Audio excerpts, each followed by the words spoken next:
Welcome. I'm Mark Knott. I'm the Chief Digital Officer at Winfo Solutions. I've been there for a couple of years now. Prior to that, I spent 15 years client-side roles, so I still think of myself really as representing clients. I then flipped across to the other side, spent something over 10 years on consulting, finishing up global CTO at KPMG. Within Winfo, I'm responsible for all of the solutions, including Winfo Test, which is one of the things that we're going to be talking about today.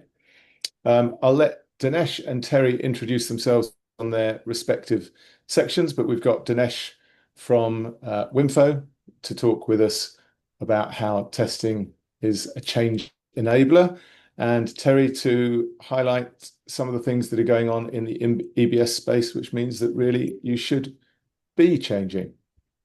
Definitely. So that's the agenda. As I say, a game of two halves. We start with Terry talking through what's going on in the EBS world, and some of the things that are interesting there. And then Dinesh will talk to us about some of the challenges associated with adopting those and driving them through the business. All right, so let's get straight into it, and I will hand over to Terry to introduce yourself. Great, thanks very much, Mark, and welcome everybody to this afternoon session. Terry Walton, work for Oracle inside our Solution Engineering Centre of Excellence, and my role is to help customers embrace the new functionality that is delivered consistently by Oracle product development team around e-business suite, but also help you just understand, what people are doing across Western Europe, and again, some of the key features which you may wish to uptake in your current release of EBS. Next slide, please. So we're going to talk a little bit about the sort of a quick update on the strategy and the roadmap, how you can deliver some of that modernization, some of those new features. Next slide. So it's important to, again, just remind everybody that we have this 10-year rolling Premier support. And again, this year we've added the other year on. So we now have 10 years of rolling Premier support through to at least 2037, which is a critical thing. So it gives you guys, as EBS customers, the confidence that it is a product that we are still investing in, we're still passionate about. And of course, you can complement that with our cloud products and technologies. And we'll talk a little bit about some of the emerging technologies you can now embrace, even as an EBS customer, particularly around things like AI. Next slide, please. So we have this regular cadence, typically an annual release of EBS. 12.2.15 is the latest release. And it doesn't really matter where you are on that journey, but it is important that if you're on an older release, particularly below 12.2.7, to consider that we changed the error correction baseline support policy, meaning that there are some limitations for patching and adoption of new functionality and technologies if you're on one of those older releases. But the key thing is that you can adopt new functions, whether that be product features or new applications, anywhere on the 12.2 code line, and you do have that 10-year Premier support. Next slide. But important, as I mentioned, if you are on the earlier releases, there are some limitations here, particularly around the certifications of the new technology stack, which is currently available for some platforms and again is going through different certification levels. So we would absolutely encourage you to consider updating. It's not a huge upgrade project, but certainly updating to a later release. And obviously, I would encourage you to look at 12.2.15 as being that target environment as of today, because there's lots of fantastic new innovations. We'll touch on some of those in a moment. Next slide. Okay, so what I wanted to do just briefly today was talk about some of the things that we are, as a solution engineering team, talking to our customers about. And it's interesting, I've been at Oracle, this is my second tour of duty. I've been here for coming up for 8 years now. And over the last 18 months, we see a lot of recurring themes. I think based on economic situations and changing regulations across Western Europe and the globe. And we want to highlight a few of those for you. So next slide, please, Mark. Okay, so again, just to remind everybody, EBS has a huge footprint, broken down to different product pillars. And what I've tried to highlight here is we've got some real hot topics that we're discussing with customers. What we find that often is customers have purchased the software a long time ago. They did an initial implementation, maybe on 11i or 11.5.10. They've upgraded to 12.1, and now they're on that journey. They've upgraded to 12.2 and consider what to do next. What we find, though, is that customers often haven't embraced all of those modules. Obviously, not everything's applicable for everybody, but we're seeing a massive uptake in interest areas around project planning and control, advanced collections, supply lifecycle management, asset maintenance and property manager. And again, these are where we've introduced new functionality, the products become richer. And also, they could be just additional modules which if people are looking to deploy for things like supply lifecycle management, better management of their supplier base. Now, that could be because you're currently having some internal challenges. It could be because you're considering moving to cloud and you're looking to clean up some master data. So what I want to just highlight is some of those key features, which again, may be something you'd want to explore with Oracle or Winfo after the event. So next slide, Mark. So from a project planning and control perspective, if you are a project user, just be aware that we've got some fantastic new innovations around the planning and control aspects of project management, where we now have more HTML screens. So you can still use the traditional screen, but if you want a different UI, different look and feel, we absolutely have that now. It's also complemented with the extensions and the expansions that we've done in the ECC space as well, where there's some fantastic ways you can now interrogate the data and take actions via the ECC on the project side as well. So these are all free of charge things which you could deploy if you're licensed for these products. You don't have to roll it out to every user, but again, it's something you may want to consider as part of your investment in EBS moving forward. Next slide. I think just briefly, ECC is a good example, Terry. There's something that's changed a lot over the years. It's been around for a while now, but I think it's fair to say it's a lot different now than it was a few years back.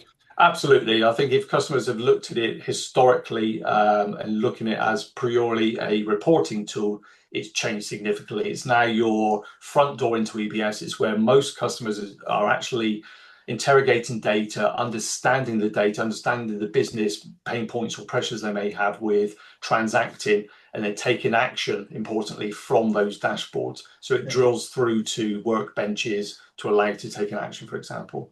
Absolutely. And we'll talk a little bit about those in a moment. Next slide.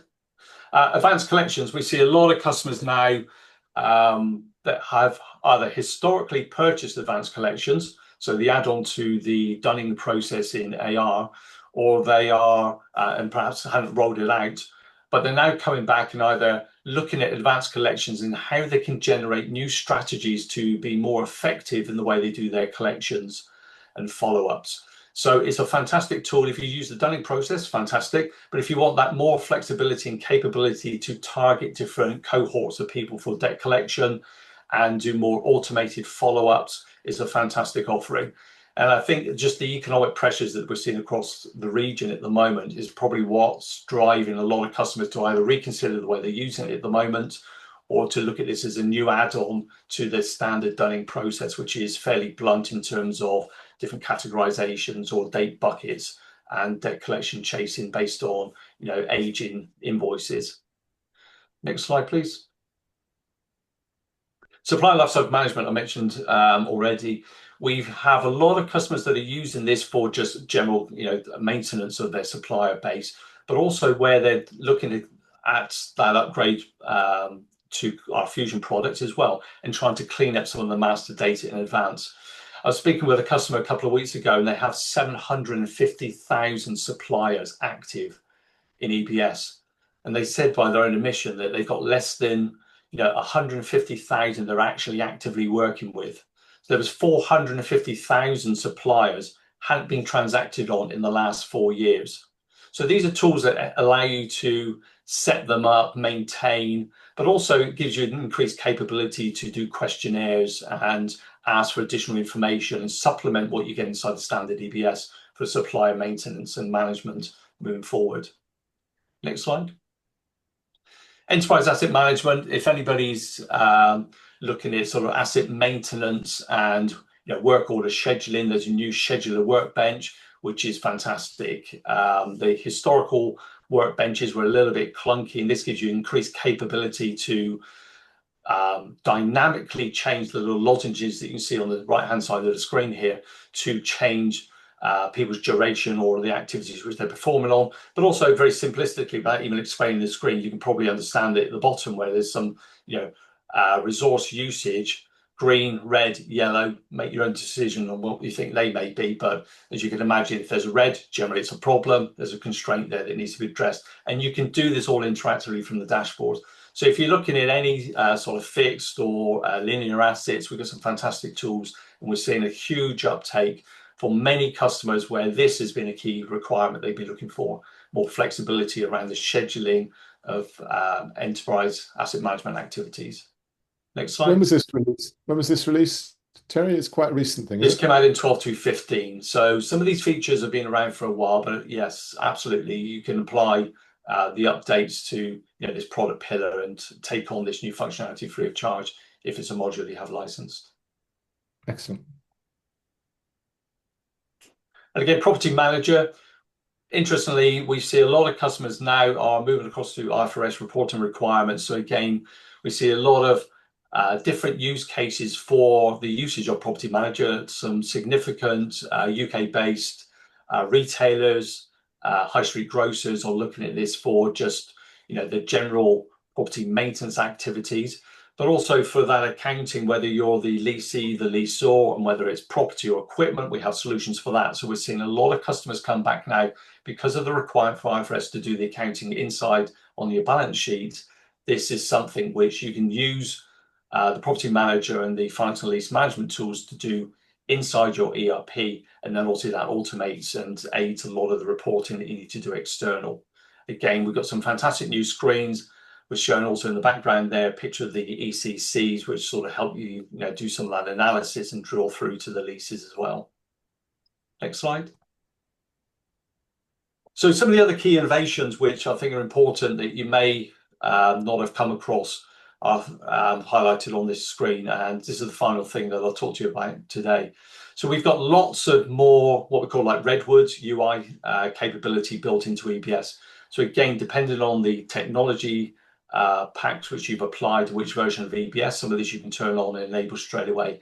But there are literally hundreds of UI enhancements to allow you to create info tiles, create automatic alerts based on information, queries in those info tiles, the look and feel of EBS, how you can export data, move columns around. Lots of fantastic capability there to just improve the operational efficiency. So if that's a challenge for you at the moment, please reach out to me and I can certainly advise you on some of those things. Also, going back to depending on the version that you're on, and again, however you're running EBS, you need to be considering that future generation of our technology stack as well. So the future Middleware 14C and 26 AI database is available for some customers on some platforms, and it's something you need to be considering moving forward. There's some fantastic capabilities coming through in the technology product. So it's not all about the apps. I appreciate a lot of you today are end users, but there's a lot of technology in the background that will enable greater functional capability for you as an end user. Mark mentioned the ECC evolutions, the enterprise command centers. So some incredible capability. Release 16 has just come out in the last couple of weeks. So now there's even some new dashboards around budgetary side of maintenance inside the general ledger. So if you haven't seen those, it's not a reporting tool anymore. Absolutely, you can do reporting, but it's now about taking action inside the ECC is the critical thing. And there's a fantastic constant development as well. So we're getting twice annual updates to the ECCs. We have AI built into it now, so you can do image searches in iProcurement, for example. Similarly, we've got lots of additional functionality that we built in, and a lot of that has been driven by customer suggested recommendations of enhancements to the core product. There's over 1,000 new features and functions inside 12.2. You don't have to obviously adopt all of them, and that's the flexibility that you get staying on premise. But there are lots of AI and ML and more functionality built into the product that you can get with your existing licenses. Examples being things like yard management and eKanban. We've got AI and ML making recommendations where you might want to do stock takes, things like that. So again, depending on what your particular role is, there's some fantastic capability there, no doubt, that you probably haven't turned on yet across all of the different product pillars. And importantly, we have obviously the natural language query. You've probably seen a lot of demonstrations about this already, or our Ask EBS capability. So that's using generative AI to ask questions and interrogate the EBS database.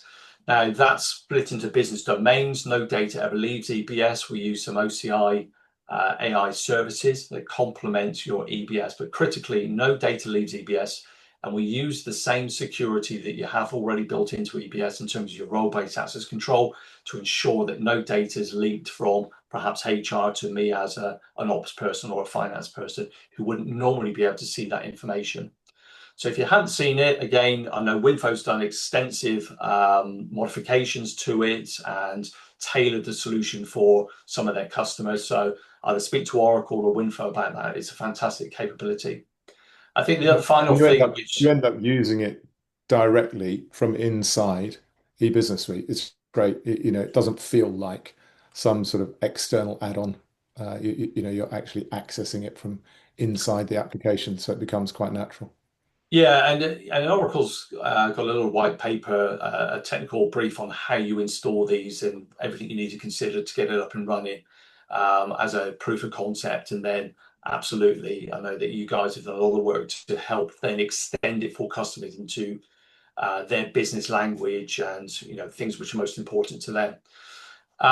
So that has had some innovations recently. So if you saw it maybe 12 months ago, again, please reach out to the team here because there's been a lot of innovations using the Apex inside EBS and some of those Apex capabilities. But we're also seeing a lot of hybrid ecosystems. So by that meaning that customers have enhanced EBS with additional Apex applications.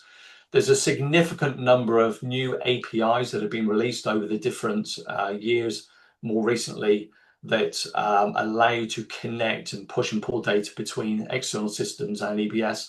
And we're seeing a lot of people uptaking those in newer releases.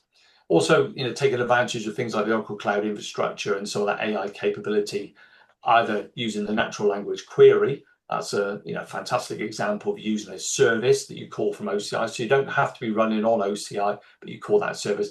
But also the other broader AI capabilities that exist as well, and just complementing EBS. So this is just a summary of some of the things which we are seeing a lot of customers reach out to us every week and want to discuss. As I say, across all of Western Europe, these are the hot topics, but there are thousands of things which we can discuss with you. So again, please reach out to either Oracle or Winfo, and we're here to help you guys with any questions that you have or how you can modernize either inside EBS or around the edges of EBS and bring some true value to the organization. I think that's the last slide, Mark. Excellent. It is. Thank you very much. Covered a lot there in 15 minutes, a sort of a real flyby. So hopefully it's given everyone an impression about some of the cool things that are actually going on in and around eBusiness Suite, some of which I'm sure you're already aware of, some of which hopefully you're not and have learned something. So thank you, Terry. Thank you. And there we go. Thank you, Terry. Dinesh, over to you to talk about how automated testing can be a change enabler. Thanks, Mark. And thanks, Terry, for that particular overview in terms of Oracle EBS and all the innovations which Oracle are bringing onto the table as well. Just a brief introduction about me. I'm an accountant by qualification, but being an Oracle practitioner for 24 years now, played various roles in terms of leading finance transformation programs across various industries in and around UK and Europe. And global clients as well. I'm part of Winfo Solutions, look after the Western Europe as a geography as a vice president and manage deliveries across all our clients as well over here. Automated testing is quite close to my heart, and in fact even to an extent Oracle EBS, because my Oracle journey started with 11i in terms of when Oracle first made it internet enabled, and also with respect to eBusiness Suite release 12, which is where the large scale implementations have been to date as such. So with that, maybe Mark, if we move on to the next slide. What I wanted to bring across based on the conversation which Terry just had is to bring a snapshot in terms of what is the scale of innovation which Oracle have brought through in just looking at last 4 years across some of these particular areas in terms of core financials, looking at projects and supply chain. Clearly a huge number of features which Oracle have constantly brought into Oracle EBS. Now, while we think that innovation is something which is not happening in certain areas, but that's what not this particular graphic represents as such, right? That across 4 major releases in last 4 years, 8 dashboard updates, critical patch updates, which happens every quarter, and number of features which have been brought in by Oracle. Clearly, there is a lot more enhancements and upgrades which is available for the customers to uptake. At times, this particular change might feel overwhelming, but the platform is yours, the solution is yours, and it is Oracle allows you to seamlessly uptake any of these particular features in terms of your application and solution landscape to ensure that you can systematically and programmatically, without any risk, bring in innovations to your applications as such. So I just wanted to bring through a graphic leaning on from where Terry showed all those particular areas where there are improvements brought in as such. Yeah, we can move on. Now, why does unlocking this particular value which you own already makes sense? EBS is a stable platform. It's trusted and mission critical. But most often, as we say, right, when we speak about it, it's quite underutilized. You're either utilizing certain parts or certain modules within the application. You're looking at certain features which you have not probably considered previously. So for example, Terry was mentioning supplier lifecycle management, or in terms of sourcing, advanced collections in terms of additional capabilities, or in terms of property management, management or asset management. These are features which, if they are applicable to yourselves in terms of industries or in terms of business processes, then they are clearly underutilized. And not upgrading sometimes in terms of Oracle EBS, because you are not on a critical path or you don't have a compulsion to upgrade, that means you are missing out on key innovations which Oracle are bringing all this particular time across years and across various quarters in terms of bringing these particular improvements. These updates are not just replacements. They are active enhancements which Oracle are trying to get from the feedback of all the customers across their user base, and trying to strengthen as well as bring visible improvements to the product with minimal disruptions. And organizations in general, where we have been engaged with in a lot, typically want better visibility to ensure that these particular changes require minimal effort without any disruption to the business, but at the same point of time, they have a stronger security and compliance to enhance the productivity. Now, you've seen the amount of change which is happening through. You've seen the amount of innovation which Oracle are bringing to Oracle e-business suite. Now, the key question is that why is then there is a hesitancy in terms of bringing these particular changes, and what can be done to bring these particular changes with confidence into the solution stack as such. Next slide, Mark. Now, if from our view, why does change feel risky from an e-business suite environment's perspective as such? Because these changes impact end-to-end processes. Sometimes the barrier of uncertainty is unknown in terms of we're not sure what breaks where and when. Sometimes there is a limited validation in terms of understanding what all things have to be manually tested, manual regression testing, bottlenecks in terms of understanding where the whole how the whole solution is underpinned, and all of this results in a delayed adoption, saying that if we don't have to take it now, we'll take it later. If we don't have to adopt it in this particular quarter, we'll create a separate project to update these particular features as such. And this slower decision making, what it means is that you quickly run out of an application which starts feeling old, which starts feeling stale, and at the same point of time you have a security exposure as well to not taking some of those particular critical patches or enhancements which Oracle are offering as well. In short, what it means is that the business and the user community has lack of confidence in terms of upgrades and the progress which has been made. So change isn't in the problem in terms of summary. It's the downstream impact and trying to understand what those particular changes are. Next slide, Mark.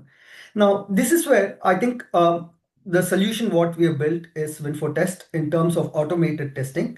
What it focuses on is not from a technology perspective in terms of how this particular change works. It is more in terms of understanding how the end-to-end business processes work.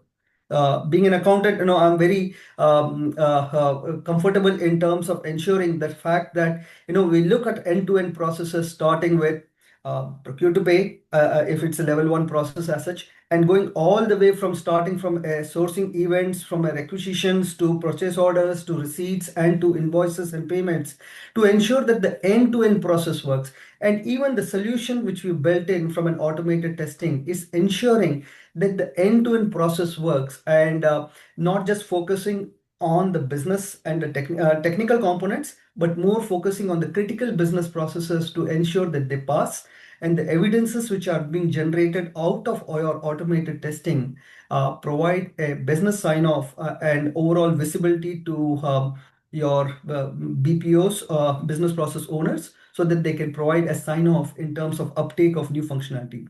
Once you have automated testing tool in your background, which does testing in the background, it allows visibility in terms of what's been tested. It gives you the control that, my core processes are working fine. It then allows you the time and focus to uptake new functionality. And this particular tool will also ensure that you are able to uptake those particular new features by checking what is there already deployed. Your mission critical business processes are working fine. But once again, if anything new you are introducing, it gets robustly and thoroughly tested before you deploy those particular solutions into your production kind of a landscape, and continuously validate the solution to ensure that it should never fail and meets all your compliance audit, as well as all the test scenarios which have been put in place. With that, I think there's some screenshots in terms of testing the tool where we have created. As part of this particular seminar and webinar as well, we are leaving you with certain free EBS assessment as well. If you are going to look at what you would like to upgrade as well in terms of EBS and database upgrade analysis is what we would run through. Mark, do you want to add something? Yeah, let me just cover this. Yeah, this is something new that we've developed. Runs very quickly, very easily to discover your own environment right the way through from the operating system up through the database. Because as Terry says, there's the technology element as well as the application. Looks then at the application, what you've done within the application in terms of customizations around the traditional Chemleys, and then based on all of that, it comes up with some recommendations on what it would take to get you from where you are today to the latest version, and even gives you a sort of a roadmap of steps. So something that's very easy to do, gives you a snapshot that should be interesting for you to have. Obviously from there we'd like to work with you to bring you up to date and to take advantage of some of the cool things that Terry's taken us through today. But either way, we've got the QR code there. I'd suggest it's definitely something that's worth running for your environment, even just if it validates what you already know. Thanks, Mark. So I think that was it in terms of what we had prepared. So we've got a few questions have come through. Maybe I'll read through them and see.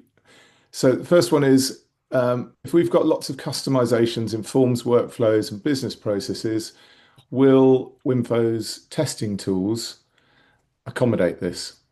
Yeah. Dinesh, do you want to take that? I can take that, Mark. Yeah, absolutely. The tool is specifically built around your processes and your organization to ensure that it validates and tests your solutions as well, right? So whether it's in terms of your standard processes as well as the application, and if you have built any of your customizations, whether it's be reports or specific forms, what you have developed within eBusiness Suite as well, or certain workflows which you have customized to meet your specific business needs, the tool, the scripts which will be developed are end-to-end from a business perspective. These are not generic scripts. These are very specific to your environment to ensure that it tests your and simulates your testing from an end user perspective.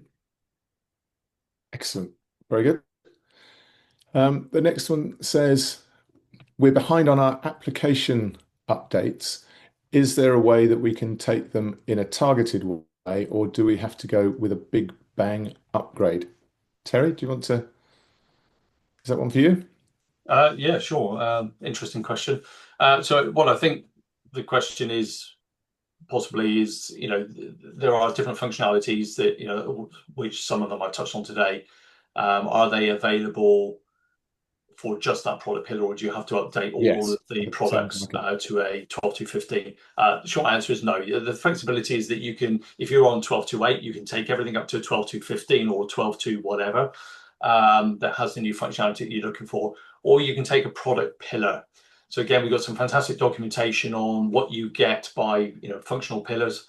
It's all online. Our old transfer of information videos talk about some of the new capabilities, and we've got release content documents that talk about new features and functions. But we can now transition that to a web-based form, which is fantastic and a lot easier, I think, to see all of the new features by product pillar.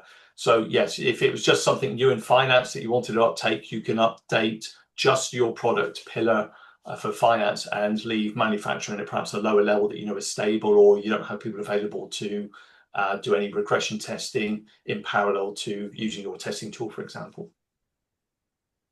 Very good. There's an easy one next, so I'll maybe take this one.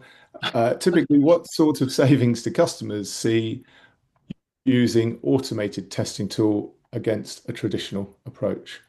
Well, it varies by customer, depends how you're doing it today, size of your organization, etc.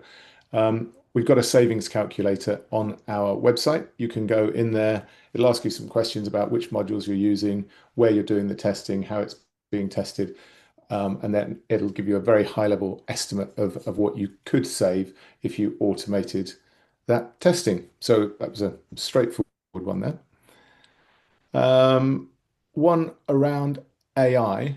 Do Winfo have experience with the Oracle AI and natural language features that Terry mentioned? Dinesh?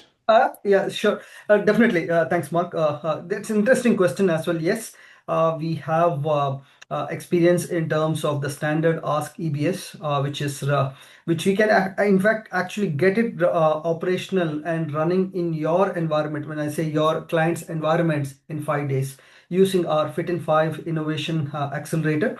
We'll endeavor to get that particular enabled in your environment so that you can start using it.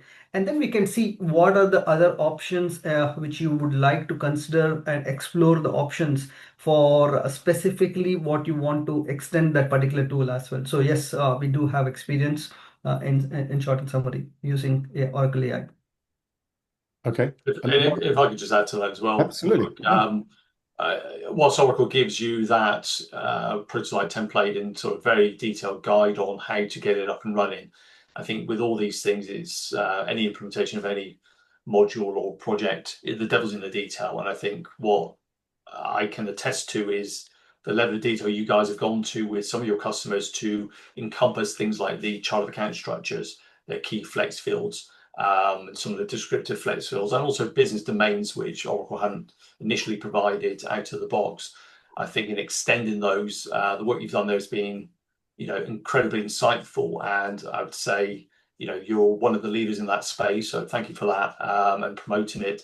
And for, again, any customers on the call today, I think if you are considering this, absolutely you can do a lot of it yourself following the guides. It's fairly simple. However, the devil is in the detail with everything, and what we don't know as Oracle is how you've configured some things like your accounting flex fields. So that's where Absolutely. having the knowledge or an accelerator like Winfo to help you in that endeavor will save you a lot of unnecessary pain and effort and get you to a quicker outcome than perhaps just trying it yourself.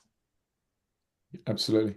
We work on a sort of an 80-20 rule. So Nadia and the team at Oracle have done a great job of coming up with a standard product, which we can get up and running, as we say, within days. And that does sort of 80% of the work, but then the 20% is making it specific to your environment, pulling in some of the things that Terry said.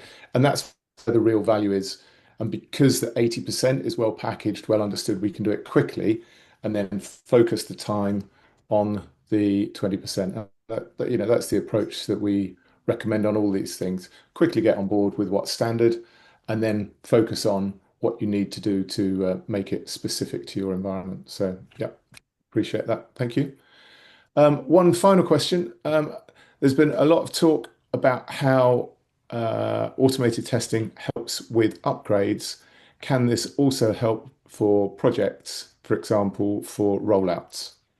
Dinesh? I can take that, Mark, if that's okay. Yes, definitely. The whole the beauty of automated testing is in terms of standardization and repeatability. Now, once you have defined those particular end-to-end scenarios and developed those particular test scripts which are aligned to those particular end-to-end scenarios, it's repeatable. It's repeatable across whenever there are upgrades which happen. But at the same point of time, when you're onboarding a new entity from a rollouts perspective, utilizing the same test pack to ensure that you are able to test the application and prove the outcomes quickly to reduce the bug. So it gives you assurance that all your configurations, all your solutions, all your business processes are aligned for when you onboard a new entities as such. And this particular testing and validation layer helps accelerate development cycle and also ensuring that the risk is controlled. One of the entities where we were looking at it from a execution perspective, they had about a number of entities to be onboarded. Typically, in those particular scenarios, from a rollout perspective, most organizations tend to say do a selective testing as such. You may test for 2 entities and think, okay, it's going to work for all the 20 entities. But when you have an automated testing solution, you are able to use your toolkit to run it for all the entities to ensure that there is no risk.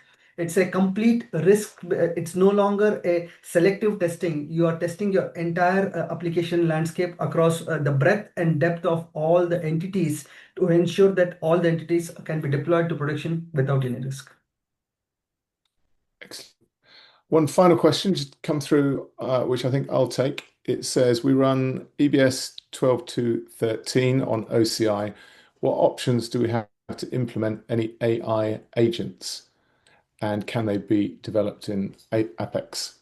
So yeah, building on a number of the things that have been said already, Apex is used for the entry point for Ask EBS. So that's already giving you some examples of how you can connect into the OCI AI capabilities in a safe and secure way. And Apex is a sort of a front door that leverages the security that's already in place, brings all sorts of potentials there that we can extend. Also, Terry talked about the APIs that are in place. If you're looking to use your EBS information from outside and tie that in with agents, then again, we've got some experience building agents that leverage those public APIs that allow external agents to safely and securely interact with your EBS application and your EBS data. So there's quite a good set of capabilities there. And again, you'd be surprised how many of them are actually available to, even if your EBS is on premise and you're very keen to, for whatever reason, keep it on premise. So yeah, interested to have that discussion and run through the options. So that's it for today. Hopefully everyone's learned one or two things. It's always the case that some things just get reinforced, but then you pick up on a couple of nuggets. So I hope there was a couple of nuggets in there for everyone. We definitely see this being a story that's going to run for some time. We heard from Terry, you've got the 10-year rolling support, and it's not just support, it's ongoing enhancements. So we are with you for that journey, and would like to bring some of the exciting things that are going on outside EBS into that EBS world, as well as maximizing what's provided to you for free, in inverted commas. Nothing's free, but something that you're already paying for within your EBS licenses. So there's a QR code there. Let's keep the conversation going, get in touch, and we will explore some of the things that we discussed today in more detail. Other than that, thank you for your time, and hope to see you on our next webinar. Thank you. Thanks Thank a you lot. everyone for joining. Thanks.